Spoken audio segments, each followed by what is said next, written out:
찬미 예수님, 한 주일 동안 잘 지내셨나요? 네. 놀랍습니다. 사실은 그렇게 큰 부담 주고 싶지 않아서 재즈 미사를 해보겠다고 했을 때 그래 한번 해봅시다 정도만 기대를 걸었거든요. 근데 무슨 우리 본당이 아닌 것 같은데 여기 무슨 재즈바에 와 있는 줄 알았습니다. 아마 제 손에 에그 쉐이커가 들려 있었다면 이러고 있었을 거예요. 치키 치키 치키 치키.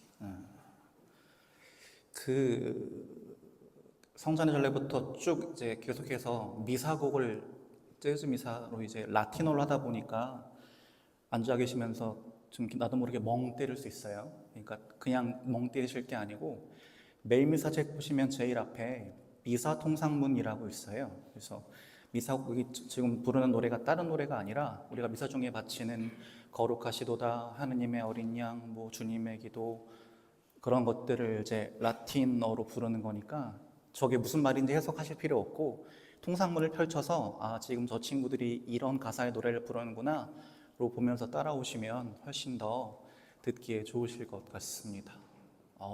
놀랍습니다. 이번 주는 이제 우리가 세 가지를 바라보게 될 텐데 첫 번째는 바리사이의 기도와 세리의 기도의 모습을 통해서 우리가 어떻게 하느님께 기도해야 할까라고 하는 모습을 보게 될 것이고, 두 번째는 오늘 복음의 핵심 주제라고 할 수 있는 의로움에 대해서 알아보면서 왜 우리는 의로움을 하느님과의 관계라고 이야기하는가라고 하는 점을 돌아볼 것이고, 마지막으로는 우리는 도대체 왜 기도해야 하는가라고 하는 신앙인으로서 가질 수 있는 근원적인 질문에 대한 답을 찾아보게 될 예정입니다.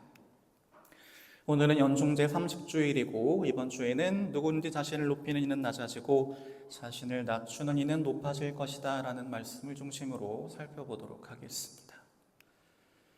자, 기도라고 하면 기도가 뭔지는 이제 제가 하도 말씀드려서 아실 거예요. 기도는 하느님과 나누는 영적인 대화라고 한 정도는 이제 제가 하는 미사에 3년 정도 오시는 분들이라면 툭 치면 그렇게 놀랄 일은 아니잖아.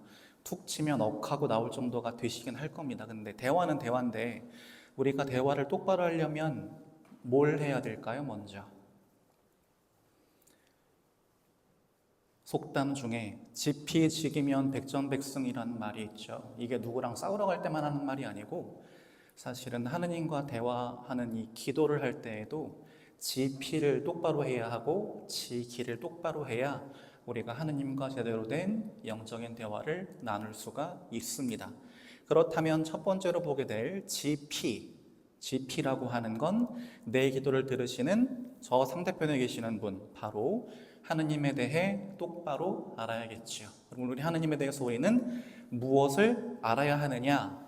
첫 번째는 하느님이 어떤 존재이신지, 그리고 그분께서 중요하게 여기시는 것은 무엇이고, 그분이 나를 위해서, 나에 관해서 어떤 좋은 뜻을 가지고 계신지를 먼저 아는 게 중요합니다. 근데 이건 갑자기 턱하니 알고 되는 게 아니라 끊임없이 하느님께 묻고 나 스스로 고민하고 아닌 것들을 식별해 나가는 과정 안에서 조금씩 알게 되는 것이죠. 그렇게 되다 보면 이제 우리는 어떤 것들을 추가적으로 알게 되느냐, 내가 하느님과 대화를 하면서 그분께 무엇을 청해야 할지, 그리고 내가 하느님과 대화를 나누는 과정 안에서 중점을 두어서 집중해야 할 건 무엇이고, 반대로 하느님과 대화를 하는 과정 안에서 조심하고 삼가야 할 것은 무엇인지를 제대로 식별할 수 있게 되는 겁니다. 그래서 우리는 먼저 하느님께 기도하기 전에 하느님을 이만큼 제대로 알아야 하는 것입니다. 그렇게 하면 끝나느냐? 이제는 지기해야죠. 하느님께 기도를 바치는 나 자신에 관해서도 알아야 합니다. 그런데 많은 분들이 제일 어려워하시는 질문이 너는 누구인가? 라는 질문을 받았을 때예요. 그러면 나에 대해서 설명을 할 때 보통 사람들은 저는 몇 살이고 이름이 뭐고 어디에 다니고 어디를 졸업했고 이런 것들 보통 이제 사람들과의 관계 안에서 내가 있는 위치를 중심으로 이야기하시는데, 여기서 지기는 사람들과의 관계 안에서 나를 보라는 뜻이 아니라 철저하게 하느님과의 관계 안에서 나를 보라는 뜻입니다.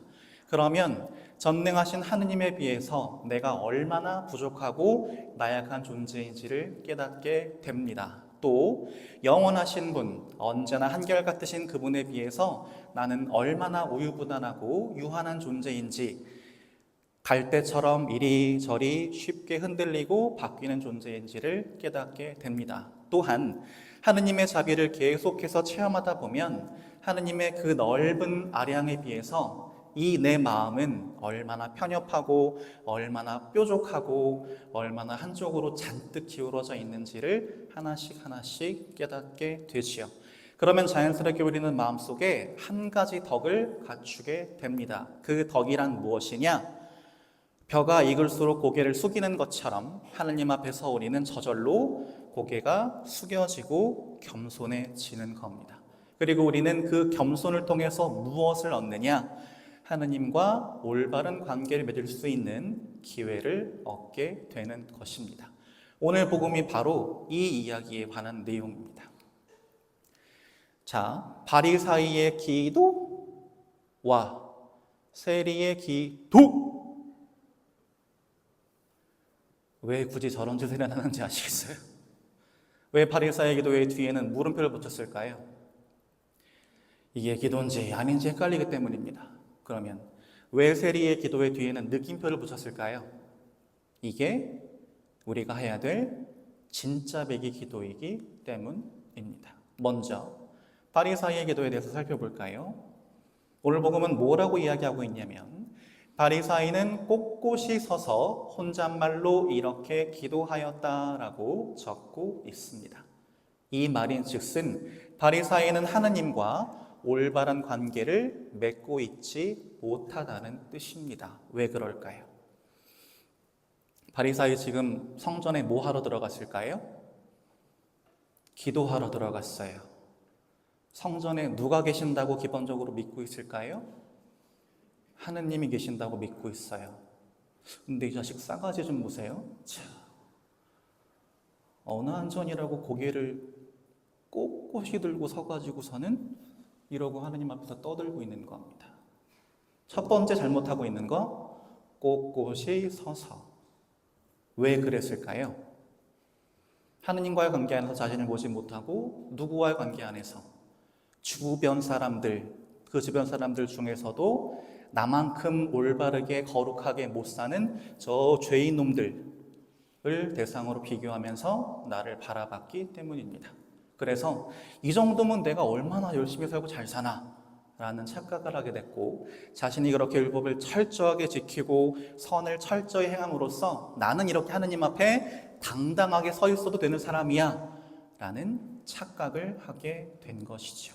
그러나 이 바리사이가 지금 자기 앞에 누가 계시는지를 진짜 뼈저리게 깨달았다면 다리가 후들거려서 서 있지도 못할 겁니다. 누구처럼? 하느님의 현존을 가장 먼저 체험했던 모세처럼 어쩔 줄을 몰라 했죠. 나는 이제 죽는구나. 부족하고 약한 인간의 몸으로 감히 하느님의 얼굴을 뵙다니 나는 이미 죽었다. 나는 망했다 했던 모세처럼 아마 고개를 들어 얼굴도 되지 못하고 살려만 주십시오 라는 마음으로 땅바닥에 납작 엎드려서 벌벌벌 떨면서 하느님께 빌었을 겁니다. 감히 고개를 들 생각조차 못했을 거예요. 하지만 그러지 않은 건 지금 자기가 어느 안전에 있는지 몰랐기 때문입니다. 두 번째로 바라봐야 할 것은 이 부분입니다. 바리사이는 꼿꼿이 서서 어떻게 기도했느냐? 혼잣말로 기도했다라고 나와 있습니다. 혼잣말로라고 번역된 그리스어 원문은 무슨 뜻이냐면 자기 자신을 향해 기도했다는 뜻입니다. 이걸 혼잣말로라고 번역했어요. 기도는 누구한테 하는 거예요? 하느님한테 하는 겁니다. 바리사이는 이미 번지수를 잘못 짚었습니다. 자기 자신한테 기도하고 있어요. 기도의 내용을 잘 들어보시면 뭐만 있나요? 지자랑밖에 없어요.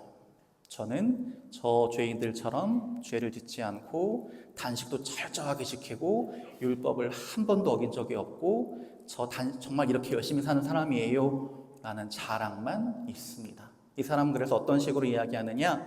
자기 자랑 그렇게 하면서 자기 말고 자기 이외의 모든 사람들을 다른 이라고 지칭하면서 그 모든 사람들은 자기만큼 올바르게 살지 못하는 죄인으로 규정짓고 있습니다. 그렇게 함으로써 내가 이렇게 저 죄인 놈들과는 달리 거룩하고 의로운 사람인지 한번 하느님 저를 좀 보십시오.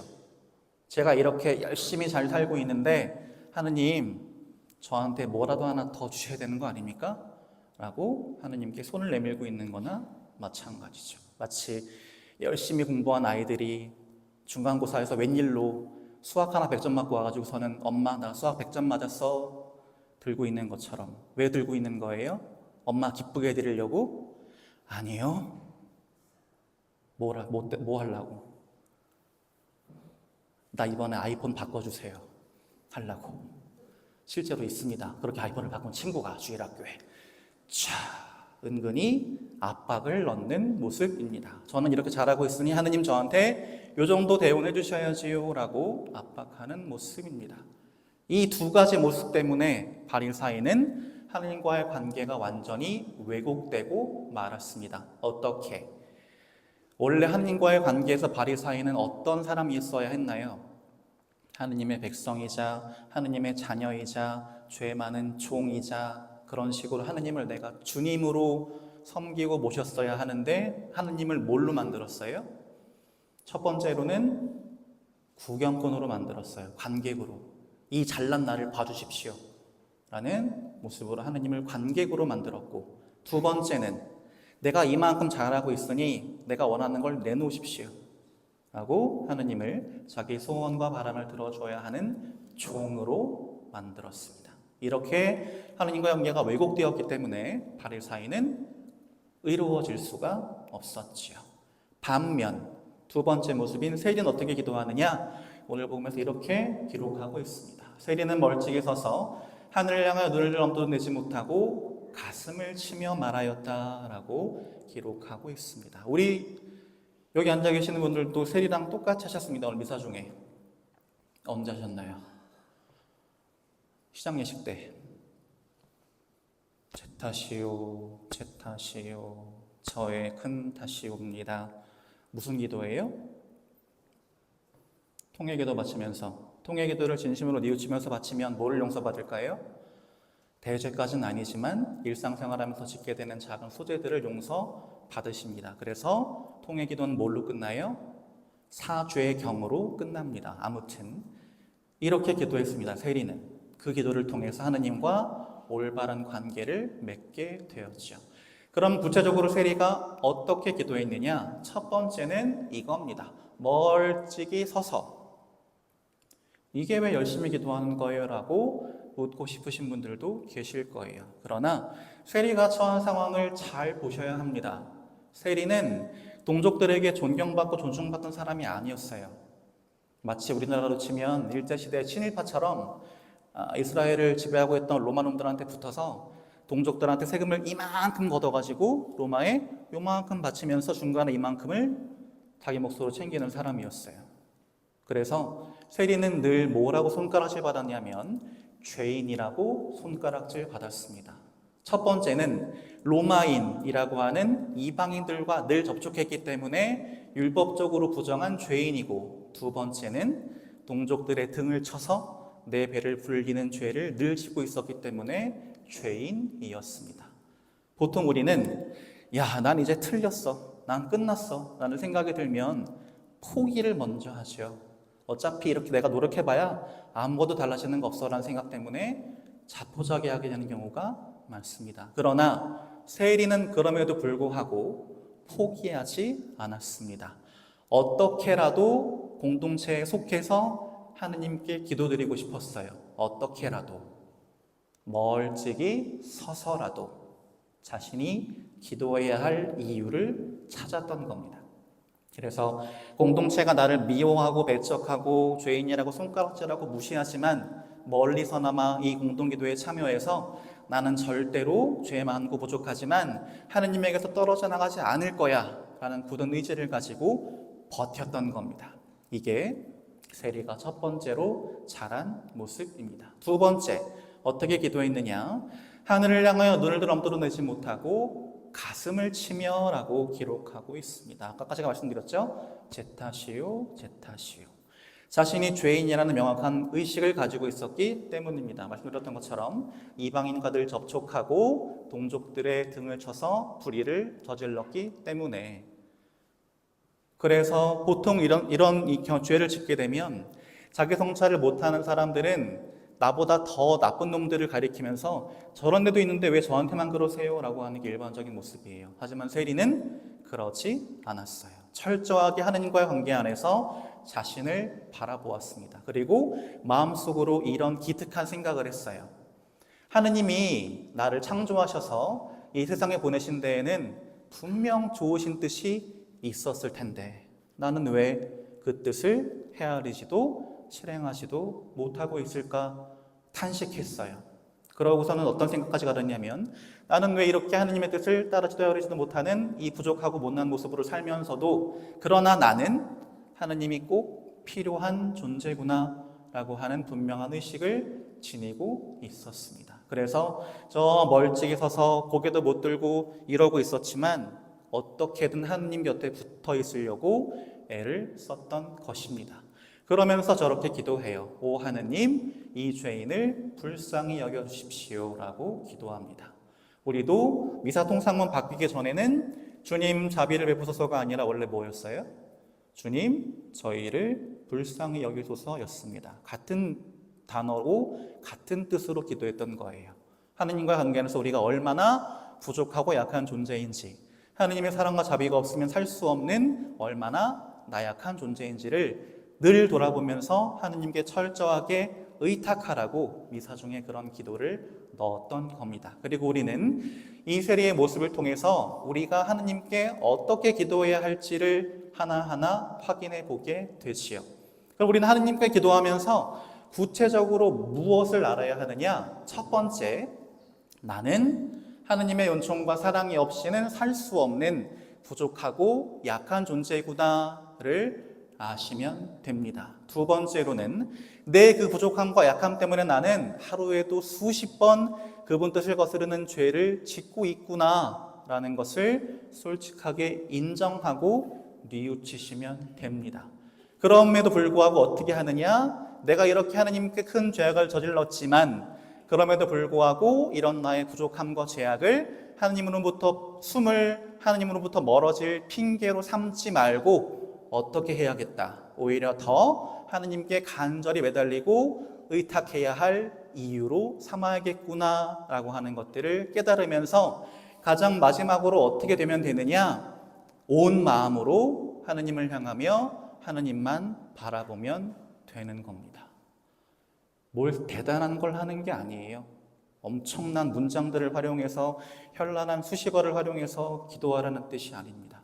하느님과 관계 안에서 철저하게 날 돌아보면서 내가 얼마나 부족하고 약한지, 하느님의 자비가 얼마나 큰지, 나에게 하느님이 얼마나 중요하고 꼭 필요한 분인지를 철저히 깨닫고 하느님만 바라보게 노력하라는 겁니다. 그러면 우리는 그것만으로 하느님께 참된 기도를 바치는 거라고 할 수 있기 때문입니다. 그렇게 되면 굳이 기도할 때 구구절절 장황하게 말을 늘어놓지 않아요. 나에게 정말 필요하고 정말 중요한 한 가지가 뭔지를 깨닫게 됩니다. 그 한 가지가 뭐냐면 바로 세리가 청했던 하느님의 자비이기 때문입니다. 이렇게 죄 많고 부족하고 나약하고 불완전한 나지만 하느님께서 나에게 자비를 베풀어 주시기만 하면 나도 얼마든지 어제보다 나은 내가, 하느님 보시기에 좋은 내가 되어갈 수 있어. 하느님은 나를 사랑하시니까 그렇게 노력하다 보면 나도 살면서 느낄 수 있는 기쁨과 보람들을 충분히 느낄 수 있을 거야 라는 지향을 마음속에 품게 되는 것이죠. 이걸 하려고 우리는 사실 하느님께 기도하는 거예요. 제가 제일 자주 드리는 보석 중에 하나가 저녁 기도입니다. 근데 혹시라도 이 중에서도 받으신 분들 계시겠지만 그 보석을 받으셨다고 해서 나 어제 저녁 때 빼먹었는데 다음에 고일 때 이야기해야지 안 하셔도 돼요. 그러라고 드리는 거 아니에요. 제가 늘 말씀드리죠. 보석을 못했습니다는 고일 써서 이야기하실 죄가 아니라고. 늦게라도 하시면 된다고. 그 보석을 드리는 이유가 바로 이것 때문이에요.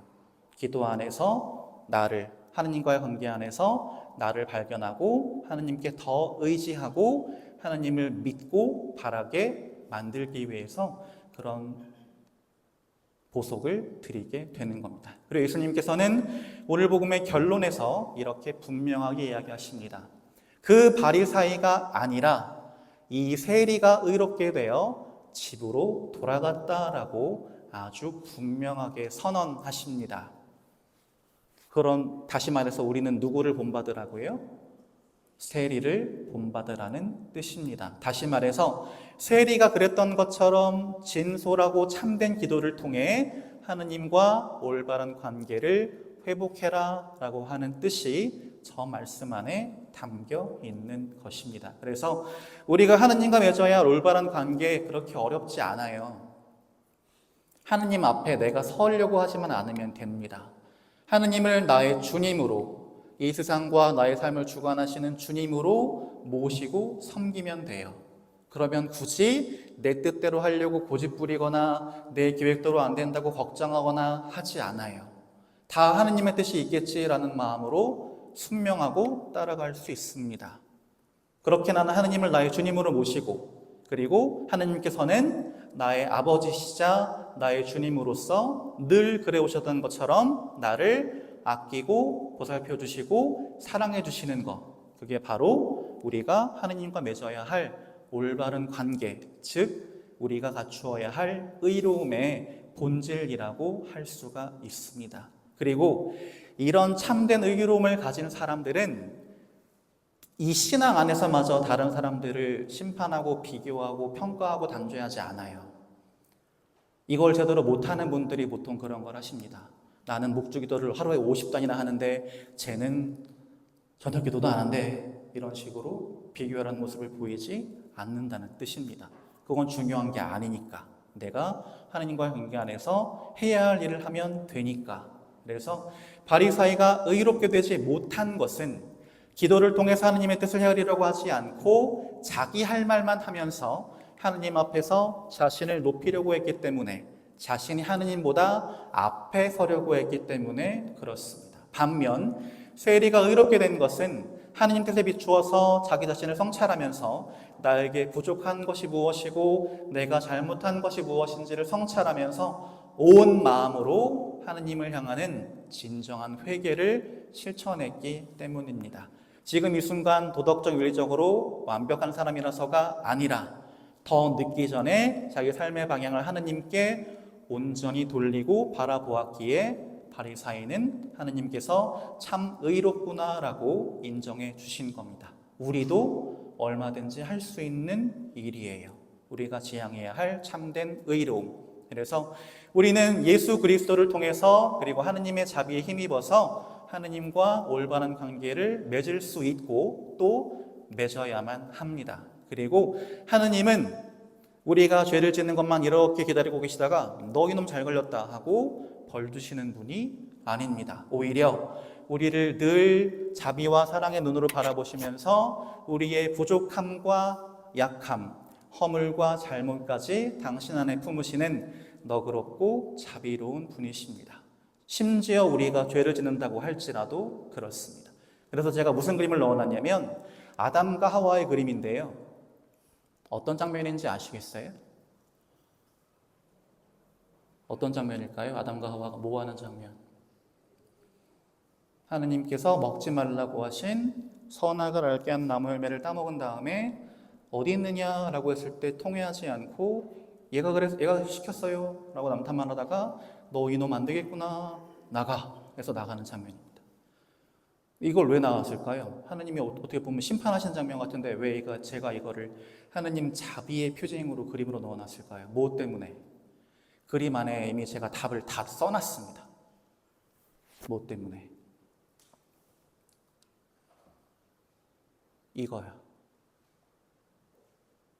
성경에서 이걸 뭐라고 이야기하냐면 가죽옷이라고 이야기합니다. 에덴 동산에는 아담과 하와를 해칠 맹수 같은 것들이 살지 않았어요. 하지만 에덴 동산 밖에는 아담과 하와를 다치게 만들 수도 있고 목숨을 해칠 수도 있는 맹수들, 적들 우글우글합니다.